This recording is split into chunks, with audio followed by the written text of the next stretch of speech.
నమస్తే, welcome to Suman TV. క్రీడాకారుల అభ్యున్నతికి చేయూతనివ్వాల్సినటువంటి ఏదైతే స్పోర్ట్స్ కోటా ఉందో, సో తెలంగాణ ఒలింపిక్ అసోసియేషన్ నిర్లక్ష్య పూరితమైనటువంటి ఈ ధోరణికి, అలాగే క్రీడా సంఘాల యొక్క కుమ్ములాటల వల్ల ఒక 18 ఏళ్ల తేజేష్ అనే రోలర్ స్కేటర్ స్పోర్ట్స్ పర్సన్, మన తెలంగాణ స్పోర్ట్స్ పర్సన్, తన ఇంజనీరింగ్ సీట్ని కోల్పోవాల్సిన పరిస్థితి ఏర్పడింది.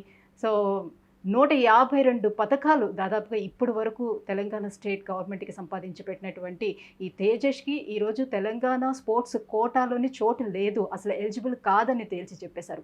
ఎందుకు ఈ రకంగా జరిగింది, అసలు ఏం జరిగింది, ఈ వివరాలన్నీ అందించేందుకే మనతో పాటు స్టూడియోలోనే అవైలబుల్ ఉన్నారు తేజస్తో మాట్లాడే ప్రయత్నం చేద్దాం. Hello Tejas. Hello ma'am. So Tejas, అసలు ఏం జరిగింది? జనరల్లీ స్పోర్ట్స్ కోటా అనేది నువ్వు ఎన్ని ఇయర్స్ నుంచి నువ్వు ఈ స్పోర్ట్స్లో ఉన్నావు?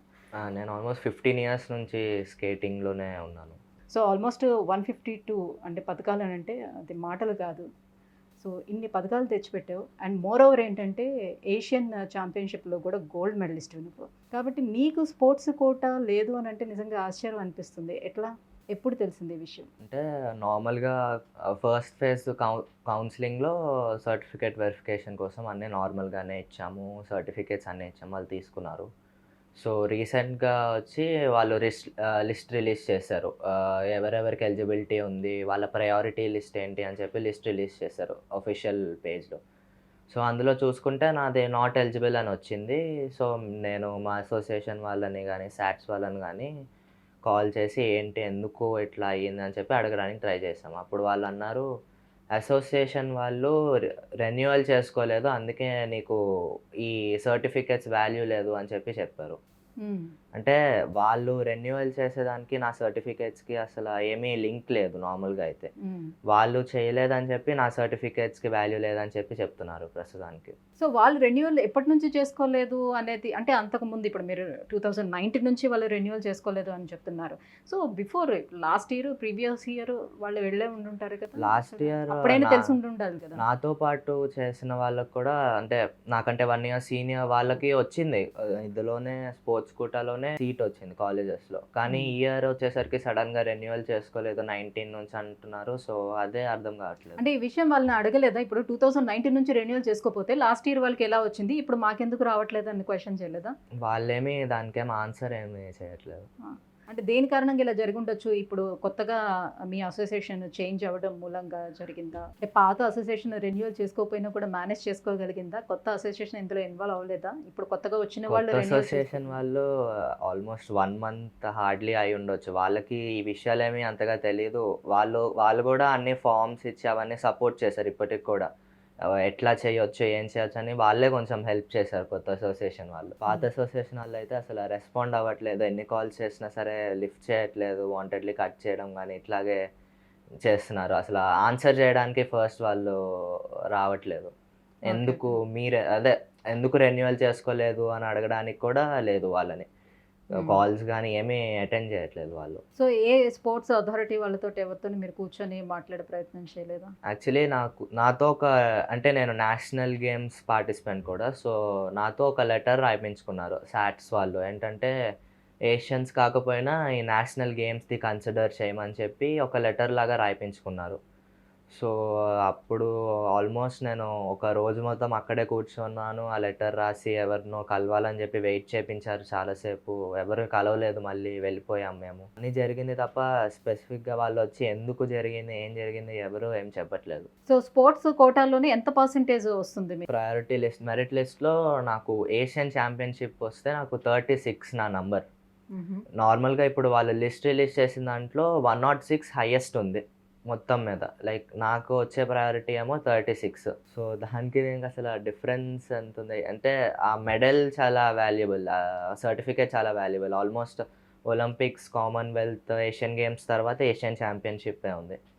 హైయెస్ట్ వాల్యుబుల్ నాదే వస్తుంది. ఎలిజిబిలిటీ ఉంది కానీ వాళ్ళు, అంటే గత 5 ఇయర్స్ నుంచి ఈ అసోసియేషన్ తరపు నుంచి మీరు వెళ్తున్నారు, గేమ్స్లోని పార్టిసిపేట్ చేస్తున్నారు, ఈ ప్రొసీజర్ అంతా నడుస్తుంది.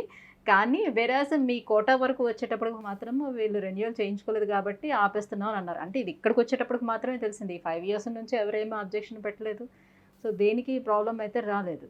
అంటే పేరెంట్స్‌కి గానీ, స్టూడెంట్స్‌కి గానీ తెలీదు గదా! లైక్ హ్మ్. రెన్యువల్ ఉంటది అది ఇది మాకు కూడా ఇప్పుడే తెలిసింది. అసోసియేషన్స్ ఇట్లాగా గవర్నమెంట్‌కి రెన్యువల్ చేసుకోవాలి ఎవ్రీ ఇయర్ అట్లా ఉంటదని చెప్పి. నాకు ఇట్లా ఫేస్ అవ్వడం వల్లనే ఇదంతా ఓపెన్ అయింది. ఇదే ఫస్ట్ టైమ్ 2019 నుంచి ఇప్పుడే ఫస్ట్ టైమ్ ఇది ఓపెన్ అయింది ఈ మ్యాటర్ అనేది. అంటే లాస్ట్ ఇయరే కొన్ని అసోసియేషన్ గొడవలనేది నడుస్తూ వచ్చినాయి కదా! అవును. లాస్ట్ ఇయర్ నుంచి లైక్ పాత అసోసియేషన్ వాళ్ళని తీసేసి ఏదో సమ్ వాళ్ళేదో ప్రాబ్లమ్ చేయడం వల్ల తీయడం, కొత్త అసోసియేషన్ ఫార్మ్ చేయడం అవన్నీ జరిగింది. సో, అప్పుడే కోర్ట్‌లోని దీని ఇష్యూ కూడా నడుస్తూ వచ్చింది కదా! సో, ఇప్పుడు దానికి సంబంధించి మీరేం తెలుసుకోలేదా? ఇట్లాంటి అడ్మిషన్స్ వాటికి దీనికి అసల ఏం ఉంటదని సంబంధం చెప్పి ఉండదు అని. అని నార్మల్‌గా అనుకున్నాం. మీరు అంటే వదిలిపెట్టేసారు. వాళ్ళు గొడవ అది వేరేది. వాళ్ళ పొజిషన్స్ కోసం అవి వేరే గొడవలున్నాయి. దీనికి దానికి ఉండదు అని చెప్పి మేమందరం నార్మల్ అనుకున్నాం. సో, ఇప్పుడు మీకు స్పోర్ట్స్‌కి కావాల్సిన ఏవైతే ఎక్విప్‌మెంట్స్ ఉంటాయో, ఇవన్నీ కూడా మీకు గవర్నమెంట్ తరపు నుంచి మీకు ఏమి ప్రొవైడ్ చేయరా? ఏమి ఉండవా? లేదు. ఇంటర్నేషనల్స్‌కెళ్ళినప్పుడు గానీ, మా ఎక్విప్‌మెంట్స్ గానీ అన్నీ నార్మల్‌గా మేమే పెట్టుకొని, మేమే చేసుకొని, మేమే ఎళ్తున్నాము. హ్మ్. లాస్ట్‌లో రిజల్ట్ ఏంటంటే ఇట్లాగ ఏమైనా కాలేజ్ సీట్స్ గానీ, గవర్నమెంట్ జాబ్స్ గానీ ఇట్లాంటివొస్తాయి అని ఒక ఇది. కానీ మొత్తంకి అసల ఇంత ఖర్చు పెట్టి, ఇంత చేసినా సరే లాస్ట్‌కి మా సర్టిఫికేట్ వాల్యూ లేదని చెప్పి అట్లాగా చేయడం ఎట్లా? సో, ఇంత కష్టపడుతున్నారు. ఒక పక్క అసలు గవర్నమెంట్ ఎలాంటి సపోర్ట్ చేయకపోయినా వాళ్ళకి కావాల్సినవి సో, వాళ్ళ ఇంట్రెస్ట్ కొద్దీ వాళ్ళ ఆ స్పోర్ట్స్‌లోనే రాణించాలన్న ఉద్దేశంతో సో, ఒక పక్క చదువుని, ఇంకో పక్కన స్పోర్ట్స్‌ని రెండిటిని బ్యాలెన్స్ చేసుకుంటూ సో, నేషనల్ లెవెల్ వరకు కూడా వెళ్ళాడు. ఆయన నేషనలే కాదు అసలు ఏషియా ఒలింపిక్ ఛాంపియన్‌షిప్‌లో కూడా తను గోల్డ్ మెడలిస్ట్. సో, అలాంటి వ్యక్తికి ఒక స్పోర్ట్స్ కోటా అసలు నువ్వు ఎలిజిబుల్ కాదు. అసలు నీకు వర్తించదు అని కొట్టిపడేయడం ఎంతవరకు సమంజసం? సో, దానికోసమే తిను పోరాటం అంతా కూడా చేస్తున్నాడు. సో, స్పోర్ట్స్ కోటాలోనే మాక్సిమం ఒక 0.5% వరకు వాళ్ళకి ఒక కోటా అనేది ఉంటుంది. ఆ మాక్సిమం ఆ కోటాను కూడా ఇవ్వకుండా వాళ్ళని అవాయిడ్ చేయడం ఎంతవరకు కరెక్ట్? ఎక్కడైతే అసోసియేషన్ వాళ్ళ గొడవలున్నాయో, ఆ గొడవలకి స్పోర్ట్స్ పర్సన్స్‌కి ఎటువంటి సంబంధం లేకపోయినప్పటికీ కూడా ఆ విషయంలోని వీళ్ళని ఇన్వాల్వ్ చేయడం ఎంతవరకు సమంజసం అనేది వాళ్ళు అడుగుతూ వస్తున్నారు. సో, ఎవరిని కాంటాక్ట్ చేయాలి? ఎవరి దగ్గరికి వెళ్ళాలి? ఎవరిని అడుగుతున్నా కూడా మాకేం సంబంధం లేదు అని వాళ్ళు చేతులు దులుపుకోవడం జరుగుతుంది. సో, ఎప్పుడైతే ఈ కోటాకి సంబంధించిన విషయం తనకు తెలిసిందో ఒక 3, 4 డేస్ బ్యాక్ సో, అప్పటి నుంచి కూడా తను ట్రై చేస్తూనే వస్తున్నాడు కోటా కోసం. బట్ ఎక్కడా కూడా ఎలాంటి ఫలితం కూడా కనిపించడం లేదు. సో, అట్‌లీస్ట్ ఈ వీడియో చూసిన తర్వాతైనా కూడా ఎవరైనా స్పందిస్తారేమో ఫర్దర్‌గా తన కౌన్సెలింగ్ ఏదైతే ఉందో అప్పటికైనా తనకి యూజ్‌ఫుల్ అవుతుందేమో అని ఒక కృషి అంతే. జస్ట్ ఒక ట్రై చేద్దాము అని నార్మల్‌గా సో, సుమన్ టీవీని అప్రోచ్ అవ్వడం కూడా జరిగింది. సో, ఇంత కష్టపడుతూ ఇన్ని పథకాలు సాధించి పెట్టి తీసుకొచ్చి, ఇంత ప్రౌడ్‌గా మనం చూడాల్సినటువంటి ఒక స్పోర్ట్స్ పర్సన్‌ని ఈరోజు ఈ రకంగా మనం చూడాల్సిన దుస్థితి ఏర్పడింది. సో, ఏదేమైనా సరే రాష్ట్ర ప్రభుత్వం కానివ్వండి, లేకపోతే ఈ ఒలింపిక్ సంఘం కానివ్వండి, ఎవరైనా సరే పూర్తిగా దీన్ని జోక్యం చేసుకొని అసలు తప్పు ఎక్కడ జరిగింది? ఎవరి మూలంగా జరిగింది? దాని మూలంగా ఒక స్పోర్ట్స్ పర్సన్ లైఫ్ అనేది స్పాయిల్ కాకుండా ఉండాలి అనే విషయాన్ని గుర్తుపెట్టుకొని చూడాలని వాళ్ళు రిక్వెస్ట్ కూడా చేస్తున్నారు. నువ్వు 15 ఇయర్స్ నుంచి ఈ రోలర్ స్కేటర్‌గా ఉన్నావు కాబట్టి అనంటే ఆల్మోస్ట్ ఒక 3 ఇయర్స్ నుంచి నువ్వు స్టార్ట్ చేసి ఉంటావు. 3 ఇయర్స్ అప్పుడు నీకు దాని మీద ఇంట్రెస్ట్ అనేది తెలుస్తుందా? సో, ఎవరి ఇంట్రెస్ట్ తోటి దీంట్లోకొచ్చావు? అంటే నార్మల్‌గా సమ్మర్ కోచింగ్ లాగా జాయిన్ చేశారు. ఊరికే ఒక సరదాగా స్పోర్ట్ ఉంటది. ఆడుకోవడం కూడా ఉంటది అని చెప్పి. సో, అది దాని తర్వాత చిన్న చిన్న కాంపిటీషన్స్ అవన్నీ చేసినప్పుడు మెడల్స్ కానీ అవన్నీ రావడం చూసి కొంచెం ఇంట్రెస్ట్‌తో పుష్ చేశారు. హ్మ్. సో, ఫస్ట్ వచ్చేసి 2010లో నా ఫస్ట్ డిస్ట్రిక్ట్ మెడల్ వచ్చింది. ఓకే. 4 ఇయర్స్ ఉన్నప్పుడు మెడల్. తర్వాత 2011 నుంచి స్టేట్ మెడల్స్ ఉన్నాయి. హుహు. ఆల్మోస్ట్ ఒక 2015 వరకు స్టేట్ లెవెల్ వరకు ఆడాను. 5, 6 ఇయర్స్ ఏజ్‌లోనే నీకు స్టేట్ మెడల్స్ కూడా స్టేట్ వచ్చాయి. మెడల్స్ కూడా.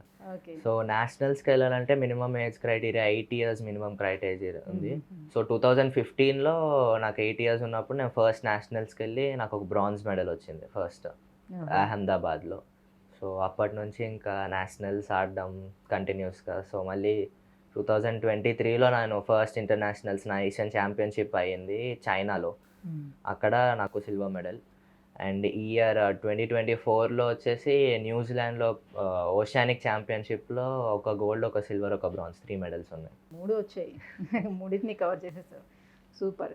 సాధారణంగా ఏంటంటే మన ఇండియాలో స్పోర్ట్స్ అంటే బాగా పిచ్చి ఎక్కువ ఉండేది క్రికెట్‌కే కదా! అందులో అబ్బాయిలంటే క్రికెట్ వైపు ఎక్కువ ఇంట్రెస్ట్ చూపిస్తుంటారు. పేరెంట్స్ కూడా దాని మీద చూపిస్తూ ఉంటారు. సో నీకు ఈ దీని మీద ఎందుకు మీ పేరెంట్స్ కనిపించింది? కొంచెం యూనిక్నెస్ ఉండాలి, ఎంచుకోవడంలో కూడా పాత్ కూడా కొంచెం యూనిక్ ఉండాలని చెప్పి చూసారు. సో ఫస్ట్ ఇది వచ్చేసరికి నేను చేసేది artistic skating with dance and gymnastics included ఉంటుంది అందులో. సో అవి చూసి లైక్ ఇందులో చాలా అంటే చాలా డిఫరెంట్ ఉంది, నార్మల్ స్పోర్ట్లా కాదు అని చెప్పి కొంచెం ఇంట్రెస్ట్తో యాడ్ చేశాను నన్ను. జనరల్ ఏంటంటే స్పోర్ట్స్ వైపు రావాలంటే చాలా మందికి ఇంట్రెస్ట్ ఉంటుంది, కానీ నువ్వు అన్నట్టుగా ఇప్పుడు నేషనల్ వైడ్గా ఇంటర్నేషనల్ వైడ్గా వెళ్ళాలి అని అంటే కొంచెం ఇలానే అసోసియేషన్లో కూడా కొంచెం ఆ బలం అయితే ఉండాలి, బ్యాక్ సపోర్ట్ కూడా ఉండాలి, లేకపోతే అక్కడ వరకు వెళ్ళడం కష్టం అవుతుంది అని చెప్తూ ఉంటారు. Is it true? అది చాలా నిజం. సపోర్ట్ లేదంటే చాలా వరకు చాలా మందిని చూసాను లైక్ కొంత దూరం వరకు మనకి వచ్చి ఫైనాన్షియల్ ఆపేయాల్సి వస్తది. ఫైనాన్షియల్ సపోర్ట్ కూడా ఉండాలి, అది యాజ్ వెల్ చాలా యాజ్ ఇది కూడా. ఇంపార్టెంట్. అది ఫస్ట్ ప్రయారిటీ అసలు. ఫైనాన్షియలీ లేదంటే ఇంత దాకా రావడం అనేది చాలా కష్టం. నాతో పాటు చాలామంది జాయిన్ అయిన స్కేటర్స్, నాతో పాటు స్టేట్, నేషనల్స్‌కి వచ్చిన వాళ్ళు చాలామంది ఆగిపోయారు. ఎందుకంటే ఎవరు సపోర్ట్ చేయట్లేదు, ఫైనాన్షియలీ మొత్తం మనమే పెట్టుకోవాల్సి వస్తుంది అని చెప్పి చాలామంది ఆగిపోవడం ప్రతిసారి చూసాను. స్పాన్సర్స్ దొరకాలి అని అంటే కూడా కష్టం. అవును. సో ఏదేమైనా కూడా సో నీలాంటి ఇంత మంచి స్పోర్ట్స్ పర్సన్ని సో ఈ స్టేట్ గవర్నమెంట్ అసలు వదిలిపెట్టుకోకూడదు. సో ఈ స్థాయికి నువ్వు రాగలిగావు, అంతవరకు కృషి చేసావు. అట్ ద సేమ్ టైం నీ పేరెంట్స్ కూడా అలానే నీకు అండగా నిలబడ్డారు కూడా, కాబట్టే ఈరోజు ఇది సాధ్యమైంది కూడా. కాకపోతే ఎటొచ్చి నువ్వు ఇంత సంపాదించుకున్న, ఇన్ని మెడల్స్ సంపాదించుకున్న, ఇంత గౌరవాన్ని సంపాదించుకున్న, ఫైనల్లీ ఒక వెల్త్ ఇది ఒకటి ఉండిపోయింది. సో నువ్వు అసలు కోటాకి ఎలిజిబుల్లే కాదు అని చెప్పేసి, ఇది that's not fair actually. So దీని కారణంగా నువ్వు డిస్ట్రాక్ట్ అవ్వకూడదు దీని నుంచి అని అనుకుంటున్నాము. ఎనీహౌ ఇన్ని పథకాలు సాధించి పెట్టినందుకు మాకు చాలా చాలా గర్వంగా ఉంది. డెఫినెట్గా ఈ వీడియో చూసిన తర్వాత ఎవరో ఒకరు డెఫినెట్గా స్పందిస్తారని మేము ఆశిస్తున్నాం. సో అక్కడి వరకు తీసుకెళ్లేందుకు మా ప్రయత్నం, మా వంతు కూడా మేము చేస్తాం. Thank you so much. Thank you ma'am. Thank you.